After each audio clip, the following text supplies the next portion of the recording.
ઇન્ટરનેટની દુનિયામાં દરરોજ કોઈક ને કોઈક વિડીયો ચર્ચાનું કારણ બનતો હોય છે. આ વિડીયો જોઈને ઘણીવાર આપણને હાસ્ય પણ આવે છે, તો ઘણા વિડીયો એવા પણ હોય છે જે આપણને રીતસરના રડવા પર મજબૂર કરી દેતા હોય છે. અમુક વિડીયો જોઈને આપણે ઇમોશનલ પણ થઈ જતા હોય છે, જ્યારે અમુક હાલમાં જ એક એવો વિડીયો વાયરલ થઈ રહ્યો છે જેને જોઈને સૌ કોઈ લોકો ભાવુક થઈ રહ્યા છે.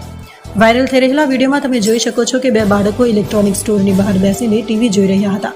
આ વિડીયો જોઈને લાગે છે કે આ બંને બાળકોની આર્થિક સ્થિતિ સારી નથી. વાયરલ થઈ રહેલા આ વિડીયોને જોઈને લોકો ભાવુક થઈ રહ્યા છે. સોશિયલ મીડિયા પર આ વિડીયો જોઈને લોકોએ પોતાની પ્રતિક્રિયાઓ આપી છે. વિડીયો પર ટિપ્પણી કરતા એક યુઝરે લખ્યું કે આ બાળકોને આ સ્થિતિમાં જોઈને મારી આંખો ભીની થઈ ગઈ છે. જ્યારે અન્ય એક યુઝરે લખ્યું કે આ લોકો ખૂબ નાની વસ્તુઓમાં પોતાની ખુશી શોધે છે. અને એક યુઝરે લખ્યું કે આ બાળકો કેટલા નિર્દોષ છે.